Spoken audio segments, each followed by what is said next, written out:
약속을 하고 믿고 지키도록 연습하라. 약속을 하고 믿고 지키도록 연습하라라는 제목으로 하나님 말씀 증거하도록 하겠습니다. 오늘은 믿음과 약속의 문제를 다루도록 하겠습니다.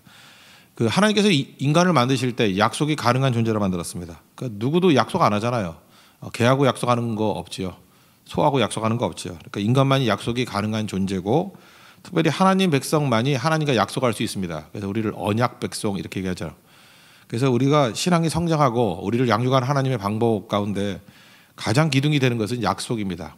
그래서 약속을 두려워하면 안 되고 우리는 무조건 약속을 중심으로 움직여야 됩니다. 그래서 약속을 해야 되고, 일단 한 약속은 절대적으로 믿어야 되고, 그리고 세 번째로는 그 지키도록 힘쓰고 연습해야 된다는 것입니다. 성장은 거기서 이루어지는 겁니다. 우리가 약속을 무시해버리고 자기 의지대로, 자기 느낌대로, 자기 감정대로 나가면은 성장하는 것 같이 보이지만 또 가다가 넘어지고 그런다는 것입니다. 대표적인 거 결혼 같은 거 한번 생각해 보십시오. 두 사람이 아무리 교제 깊이 한다 그래봐야 오래 못 가죠. 근데 우리가 결혼을 중요하게 여기는 게 뭐죠? 결혼은 서약이거든요. 약속이거든요. 그래서 결혼이 든든해지는 것입니다. 잘 보면 여기 앞에도 지금 신혼부부가 앉아 있는데 두 사람 감정이 아직도 좋아 보이네요. 그죠? 좋아 보이는데 얼마 가겠어 저게. 그죠? 10년이 지나도 감정이 좋아지고 그러겠나요? 그죠? 이렇게 그럴 리는 없겠죠. 그럴 리는 없겠죠. 근데 결혼이 든든해지는 이유는 뭐죠? 우리가 결혼이 깨지지 않고 끝까지 갈 수 있다라는 것은 약속이 있기 때문에 그래요. 한 남자와 한 여자가 우리는 절대로 깨지지 않겠다는 약속. 근데 약속을 기반으로 뒀을 때 결혼도 든든해지는 거고, 교회도 마찬가지죠. 이거 약속을 우습게 여기니까 그건 교회도 아니에요. 그냥 왔다가 사라지는 거죠. 약속이죠. 이 교회를 섬기겠습니다. 이 교회 함께 하나님의 뜻을 이루겠습니다. 그 약속이라고요. 사업도 그렇고, 약속이 자기 삶에서 풍성해지면 풍성해질수록 든든해지는 것이고, 약속 없이 충동에 의해서 움직이는 것은 사실은 아무것도 아니라는 것입니다. 그래서 첫 번째 단계, 약속을 해야 된다는 것입니다. 근데 세상 풍토는 어떻습니까? 약속을 피하는 쪽으로 간다라는 거예요. 왜냐하면 약속하기를 부담스러워합니다. 간단한 얘기를 들으면 우리 저녁 식사 할래요? 그러면은 좀 생각해 보고요. 벌써 이게 저울질하는 게 이게 몸에 배 있죠. 이게 사실은 신중한 게 아니에요. 저울질하고 있는 것입니다. 약속이라는 게 뭐예요? 약속을 일단 해놓으면 미래의 나머지 것을 포기해야 되잖아요. 그러니까 더 좋은 게 있을지도 모르겠다라고 생각하기 때문에 약속을 잘 안 하는 거예요. 물론 이런 사소한 얘기를 하는 게 아니고 더 중요한 얘기를 지금 하는 거지만, 하여튼 약속을 안 하려고 그런다는 건 뭐냐 하면 겉으로 볼 때 자유로운 거거든요. 그런데 약속을 해야 됩니다. 사랑은 약속이거든요. 사랑하는 사람은 약속을 하잖아요. 약속을 하면은 사실은 스스로 구속되는 거잖아요. 자기를 묶어버리는 거. 결혼 약속을 했다는 건 무슨 얘기입니까? 다른 여자, 다른 남자 안 쳐다보겠다 그 얘기죠. 어떤 유혹이 온다 할지도 안 넘어가겠다 그러는 거 아니에요? 그 약속 없이 우리가 미래를 살 수 있다는 거, 그럴 수 없다라는 거예요. 그래서 약속을 잠깐만 할 줄 알아야 된다는 것입니다. 이게 자기 수준을 높이는 어떤 방식이라는 거예요. 약속을 회피한다는 거. 지금도 우리 큰 교회 속에서 숨어 있는 익명의 그리스도인들 이렇게 얘기하죠. 숨어서 믿는다. 이거 사실 약속 안 하겠다는 거거든요. 자기 혼자의 느낌과 좋은 거에 따라서 취사 선택하겠다. 이거는 자유가 아니고 무책임이고요. 이거는 방황이고요. 이거는 타협이에요. 우리 잘 보세요. 집도 한 집이 정해져 있어야 될 거 아닙니까? 우리 지난 주간에 말레이시아 선교를 갔다 왔는데 우리 집이 있잖아요. 집이 있으니까 선교 끝나고 난 다음에 돌아갈 곳이 있는 거죠. 근데 약속 없이 나는 온 세상이 우리 집이야 그러면은 그걸 뭐라 그러죠? 난민이라 그러죠. 난민 학교 갔었잖아요. 난민이라고. 갈 곳이 없는 거예요. 사실은 구속됐을 때 더 큰 자유가 온다라는 것을 잊지 말고, 아무데나 약속하라는 얘기는 아니죠. 그러나 하나님의 말씀, 하나님과 약속해야 될 것이고, 또 우리 인생에서 중요한 관계 속에서는 정말 기도하면서 신중하게 약속을 해야 된다는 것입니다. 약속 없이 아무것도 이루어지지 않는다는 거예요. 지금 엘리야와 엘리사 후계자 관계도 지금 약속 관계로 얘기를 하고 있어요. 일단 약속을 하잖아요. 엘리야가 옷을 던지지 않습니까? 이거는 후계자 삼겠다라는 약속이에요. 그 약속. 그 다음에 이제 엘리사가 하는 행동들을 보십시오. 이제 믿어가면서 또 지키는 과정들, 그걸 한번 보자라는 거예요. 우리 인생 가운데 지금도 내 인생의 성장이 없고 또 이렇게 맨날 이렇게 업앤다운이 있고 흔들림이 있는 이유가 무엇인가? 약속이 없기 때문에 그래요. 다니엘이 흔들리지 않았던 이유가 뭐죠? 다니엘서 1장을 보세요. 뜻을 정하여. 이게 뭐예요? 하나님께 약속했다는 거죠. 우상에게 바친 음식으로 더럽히지 않겠다라는 약속. 이 약속이 중요한 거라고요. 우리 같으면 뭐 새벽기도 하겠다라는 약속, 그죠? 뭐 헌신하겠다는 약속.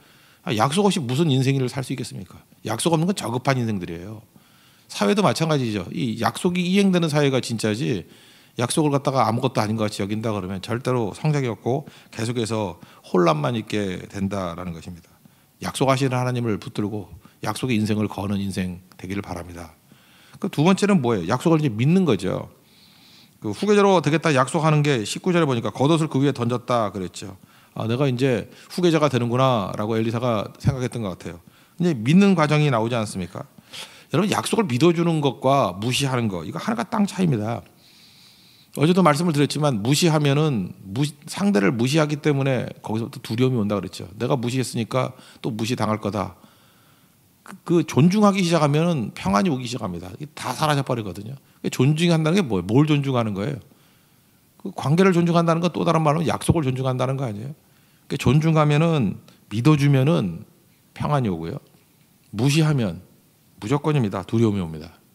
그래서 우리 삶 가운데 잠깐 두려움이 많다는 얘기 뭐냐? 믿음의 요소가 사라졌기 때문에 그래요. 믿을 게 없거든요. 자꾸 아무것도 믿지 못하니까. 그러면 자꾸 두려움이 오는 거예요. 그죠? 뭐 지도자를 믿지 못하면 그때부터 뭐 힘들어지는 거죠. 배우자를 믿지 못하면 그때부터 힘들어지는 거죠. 우리 어떤 부분에 다 마찬가지라는 것입니다. 이 믿음에서 평안이 오게 된다라는 것입니다. 우리 하나님의 일이 뭐예요? 하나님께서 우리에게 제일 원하시는 게 뭐죠? 믿음을 요구하신다 그러잖아요. 요한복음 6장 28절 보니까 제자들이, 예수님 제자들이 우리가 무슨 일을 해야지 하나님을 하겠습니까? 그랬더니 6장 29절에 하나님의 보내신 자를 믿는 것이 하나님의 일이니라. 그러니까 제일 큰 일이 뭐예요? 믿는 거예요. 믿어주는 거. 굳건한 믿음, 그거보다 더 중요한 게 어디 있겠습니까? 옛날에도 뭐 몇 번 소개했지만 그 헨리 나우엔 책 가운데 그런 거 나오죠. 공중근에 타는 이야기. 공중근에 타는 이야기. 공중에 올라가면 그게 무섭잖아요. 처음에 하겠다는 사람들 되게 많지만 해보면은 이렇게 포기하는 사람 많다 그러잖아요. 그리고 공중에 그네를 탈 때 물론 떨어지는 연습부터 한다고 그러니 들어봤죠. 두려움 이기려고. 떨어져도 아무 문제 없어. 근데 우리가 쳐다볼 때는 사실은 이게 도는 사람이 더 멋있어 보이죠. 날아서 도는 사람. 그래서 두 가지로 얘기해요. 나는 사람과 붙잡는 사람. 우리가 볼 때는 나는 사람, 뭐 두 바퀴 돌고 세 바퀴 돌고 나는 사람이 참 훌륭하다. 근데 실제로 가보면요, 나는 사람이 하는 일은 nothing, 아무것도 없대요. 그냥 쭉 날아가가지고 손만 쭉 뻗치고 가만히 있어야 된대요. 움직이지 말고 완전히 믿고 가만히 있어야 된대요. 실력은 누구냐? 붙잡는 사람이라는 거예요. 붙잡는 사람이 100%다 하는 거라는 거예요. 그게 믿음이라는 거예요. 믿음. 실제로 공중근해 타기 못하는 이유가 뭐냐면은 나는 사람이 믿음이 없어서 못하는 거래요. 잡아주는 사람의 그 신뢰, 그거 없으면 아무것도 안 된다는 거죠. 예수님께서는요, 하나님에 대해서 철저한 신뢰가 있었습니다. 그 십자가 지실 때 누가복음 23장 46절에서 이렇게 얘기해요. 내 영혼을 아버지 손에 부탁하나이다. 그러니까 예수님이 공중 날른 거예요. 쭉 뻗었습니다. 그리고 아버지가 잡아주실 것을 내가 확실히 믿네. 그게 신학이라는 거예요. 믿는 거예요. 믿는 거. 그러니까 그때 제일 강력할 수 있는 거죠. 야이로의 딸 아시죠? 뭐 다 죽어가는 애. 뭐 혈루증 앓았던 여인이 와가지고 뭐 방해해서 죽었습니다. 그랬잖아요. 그때 누가복음 8장 50절에서 예수님께서 이렇게 말씀하십니다. 뭐 딴 거 얘기 안 해요. 야이로에게 요구한 게 딱 하나예요. 두려워하지 말고 믿기만 하라. 그 무슨 공중근해 타기 똑같은 거죠. 그냥 믿고 팔 쭉 뻗어. 그러면 하나님이 잡아주신다는 거죠. 하나님이 잡아주시는, 뭐 우린 예외겠습니까? 우리도 해야 될 일이 뭐예요? 약속하시고요. 그 다음에 믿기만 하라. 두려워하지 말고 믿기만 하라. 내 영혼을 아버지 손에 부탁하나이다. 그러니까 하나님 손이 있거든요. 하나님 손이 우리를 붙잡아 주시는 거예요. 오늘도 이 아침에 하나님의 손이 여러분의 인생을 붙드는 놀라운 체험을 하는 시간이 되기를 바랍니다. 이게 승리예요. 승리. 약속을 하고 약속을 믿고, 그 다음에 세 번째는 지키기를 연습해야 돼요. 계속 지키기를. 여기서 이 엘리사가 했던 행동을 보시면 20절 21절 보니까 뭐 집에 좀 갔다 와도 돼요 그랬더니 알아서 하라고. 그래서 집에 가서 했던 일이 뭐죠? 21절 보니까 소를 잡았어요. 소를 잡았고 소의 기구, 옛날에 쟁기라 그랬는데 쟁기 다 불태워버리고 고기는 삶아가지고 그 쟁기 나무잖아요. 그걸 갖다가 그 연료로 삼아가지고 삶아서 다 나눠주고 엘리야 따랐더라. 이건 무슨 뜻이죠? 옛날 찬양으로 많이 불렀죠. No turning back.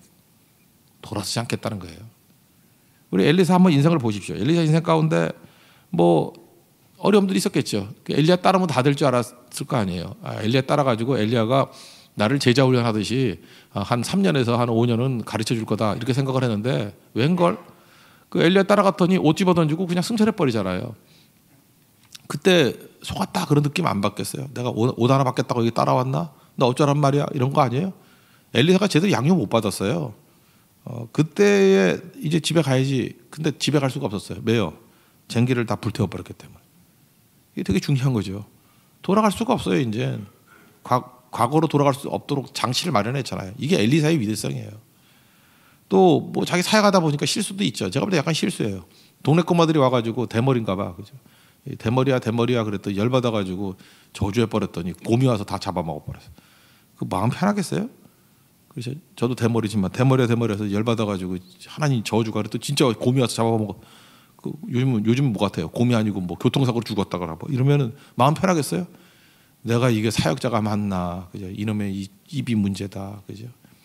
이 하나님께서 이런 능력을 주셨는데 이거 죽이는 데 쓰는 거나 괴롭지 않겠어요? 그래도 노 터닝백 돌아갈 수 없는 이유가 뭐예요? 전기 다 불태워 버렸기 때문에. 이게 되게 중요한 거죠. 동족들이 자기 믿고 따르지 않았어요.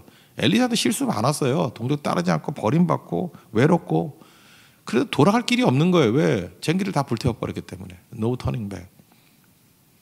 그 별로 좋은 예는 아니지만 그 1519년에 그 스페인 애들이요. 그 코르테스라고 그 에르난 코르테스라고 배 11척에 500명 이끌고 멕시코 상륙한 거 아시죠?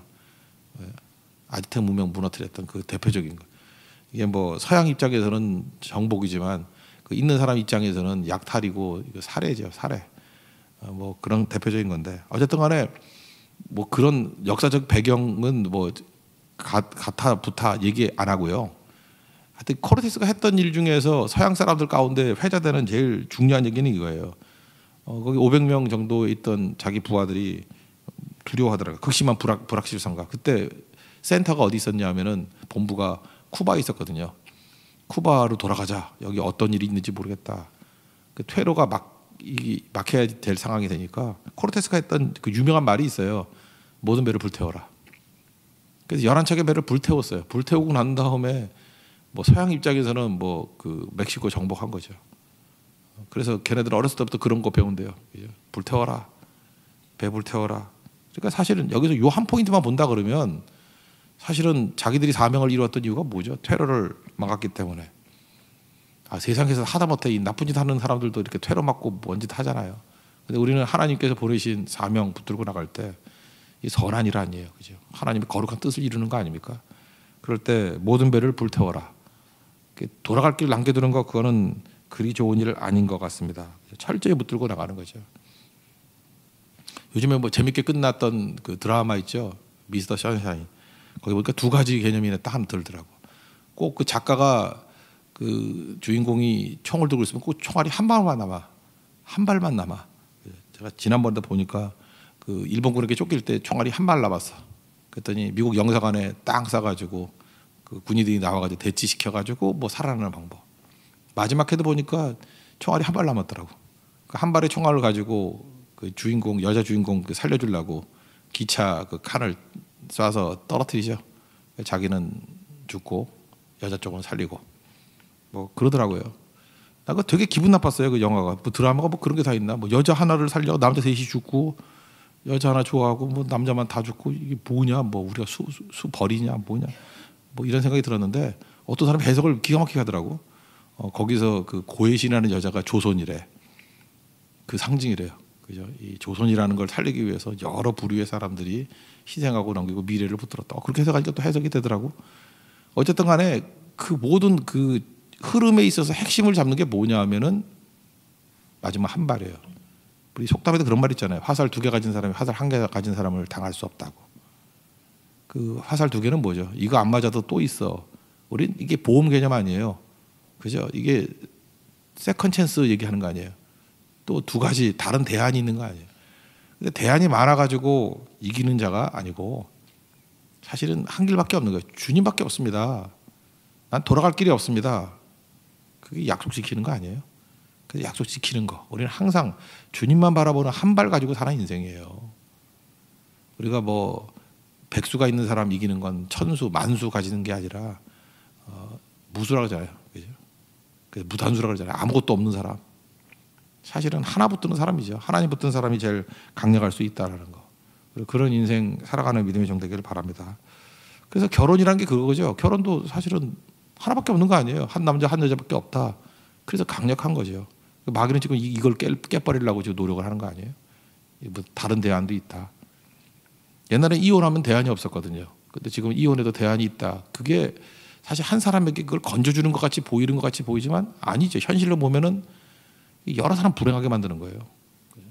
그걸 대안이라고 생각하니까 대안도 아닌데 무서운 얘기거든요. 주만 바라보고 설 수 있는 그런 일들이 있기를 바랍니다. 사실은 그 테러를 막아버리는 것 중에 하나가 뭐냐 하면 그 5대 제사 우리가 수요일 날 살폈던 적이 있죠. 속건제라는 게 뭐냐 하면은 잘못을 저지르면 그 잘못 저지르지 않도록 말로만 하지 않도록 그 돈으로 물어내는 거예요. 돈으로 제사 드린 걸. 속건제라 그러거든요. 그러니까 벌금형의 제사예요. 우리는 그렇죠. 치사하게 뭘 돈 갖고 그러냐 그러는데 이게 사실 먹히는 거예요. 테러를 막아버리는 거거든요. 달라스 윌라드 책 보면은 그런 얘기가 나와요.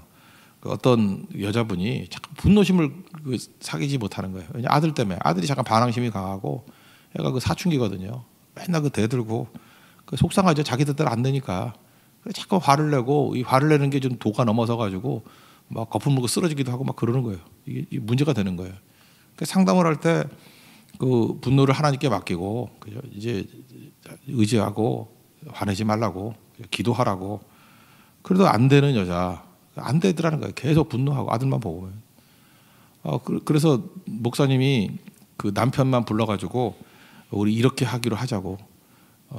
아내를 향해서 화내지 말라고 하는 건 한계가 있으니까 아내가 화를 한 번 낼 때마다 아들 향해서 화를 한 번 낼 때마다 100만 원씩 교회 헌금하라고. 아내에게 통고했대요. 그래서 아내가 화를 낼 때마다 진짜 100만 원 내고 또 화를 낼 때마다 100만 원. 2번 딱 냈더니 고쳐졌대요. 다시는 뭔 소리인지 몰라요. 그러니까 그 여자분의 분노 사실은 자기 집에 재정에서 100만 원씩 나간다고 생각만 해도 이게 막혀지는 거죠. 저는 이게 일종의 장치라고 생각을 해요. 여러분 그 서양 문화를 보면요, 이게 성경적인 배경을 가지고 만든 게 되게 많거든요. 여기 미국 살다 오신 분들 많이 있지만 그 벌금이 굉장히 강하죠. 그 미국에서 벌금 개념이 거의 다 속건제 개념이에요. 인간은 인간의 자기 의지를 믿을 수 없다는 거예요. 퇴로 막아버리는 게 뭐냐면 어떤 때는 벌금으로 막아버리고요. 뭐 돌아갈 수 없는 어떤 제도와 뭐 서약으로 막아버리고 뭐 이렇게 막아버리는 게 되게 많아요.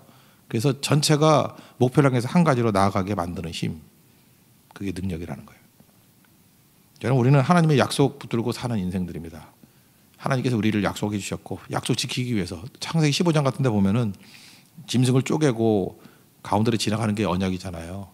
근데 하나님이 지나가고 아브라함은 지나가지 않죠. 하나님 혼자서 약속을 지키겠다 그런 뜻이에요. 약속 어기면 쪼개버리겠다 그런 뜻이잖아요. 인간이 지나가서 이미 쪼개져서 죽었을 거라고. 하나님은 약속하시고 그 약속을 하시고 약속을 뭐 당연히 믿으시고 약속을 지키시는 분입니다. 하나님 닮아가는 게 거룩 아닙니까? 우리도 하나님 같은 속성을 살아야 돼요. 어떻게 인생을 살아야 되느냐? 인생을 어떻게 살아야 됩니까? 하면은 여러분 약속하시고요. 하나님 약속 붙들고 그거 믿고 그리고 지키도록 연습하면 사십시오. 그러면 약속 중심으로요 이렇게 도약을 해요. 건너뛰고 점핑 한다고요.